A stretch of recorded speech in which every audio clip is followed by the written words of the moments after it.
So, a day in my life as a burikat na bulag. So, ang gagawin natin ngayon ay magluluto tayo ng upo na may sardinas and also tortang talong again. For the second time around, talong ulit.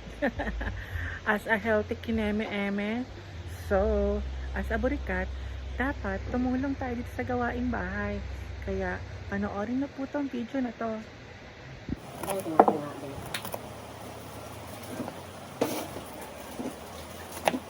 Magandang buhay.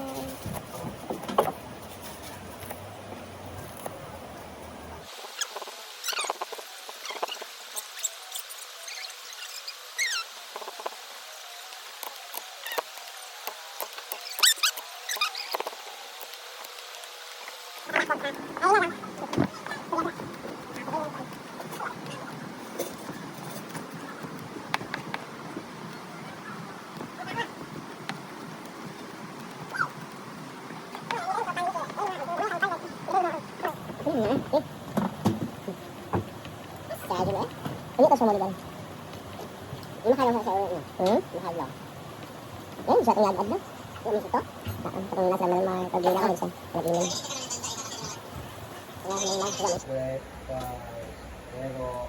So, ilalagay natin dito yung pinag. Ano?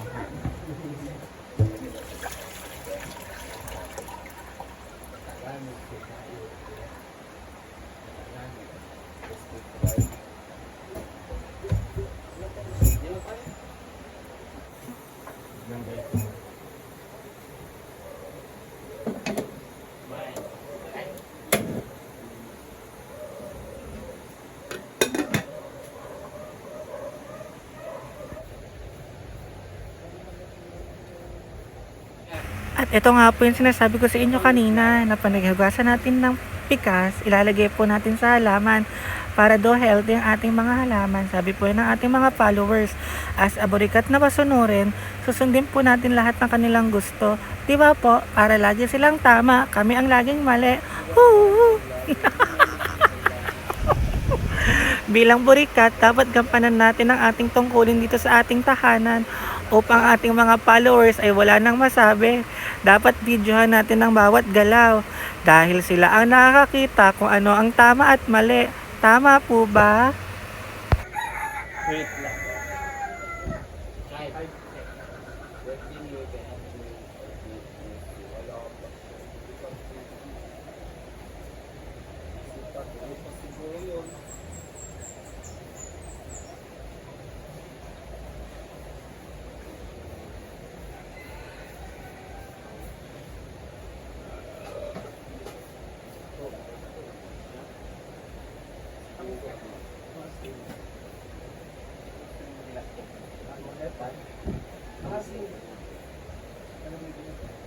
So ayun na po, nagigisa na po si Britney ng bawang at sibuyas para po sa ginisang upa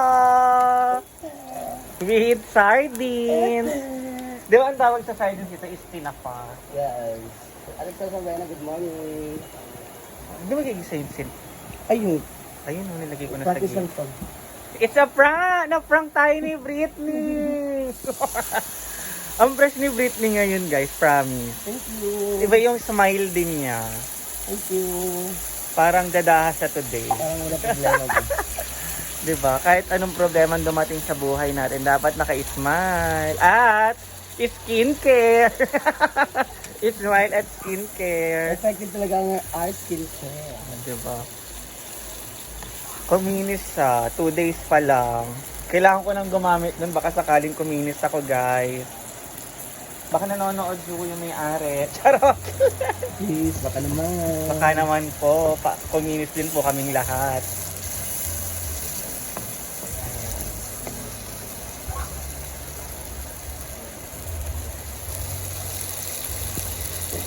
And ilalagay na po. Ito na po, totoo na po itong ilalagay na yung upo.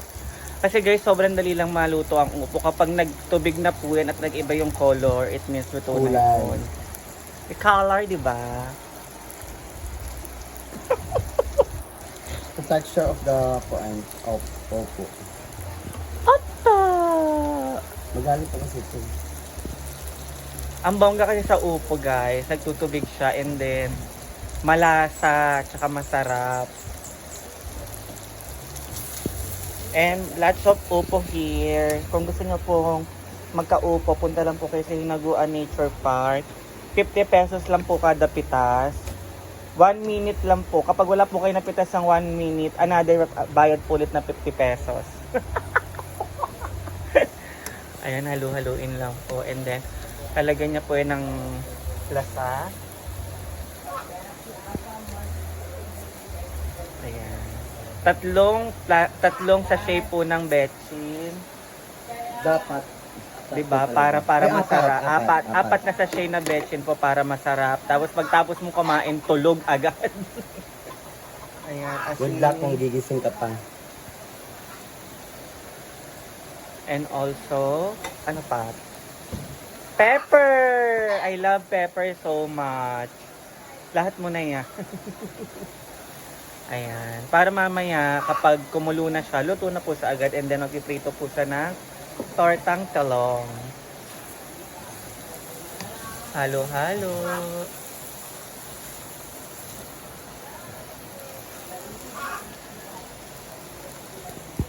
So guys, ito na po yung kanina ng ginagawa namin ni Britney. And then, ayan. It's done. Pabilis na talaga siya maluto, no?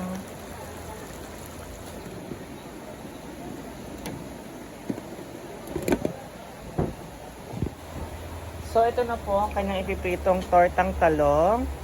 Second day tortang talong. Ayan.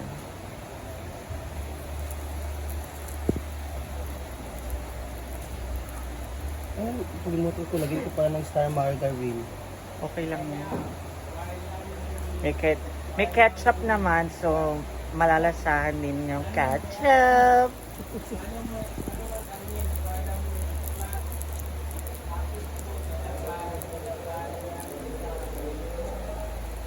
For the tortang talong, alam niyo po ba, kahit araw-arawin ko yung tortang talong, okay lang kasi favorite ko siya.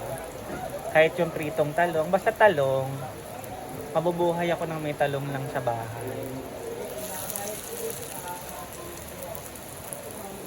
Ang dami mo kasi magawa sa talong. True, pwedeng adobong talong, pritong talong, tortang talong, ensalada, Ginataang talong. ginataang talong. Nakatikim din ako ng ginataang talong.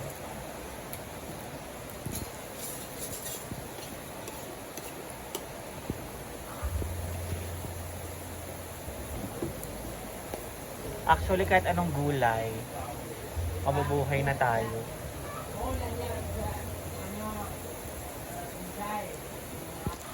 So, ayan na.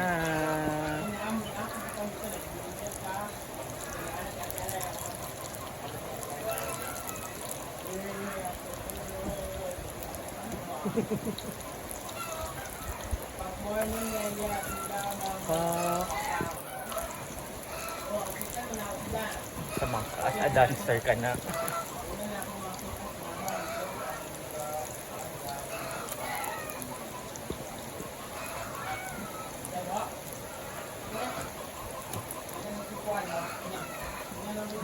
Ang bango ng talong.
So that's for today video as a burikat na bulag. So see you on my next vlog again, guys.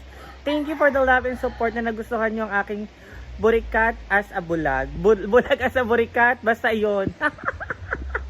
Thank you and bye!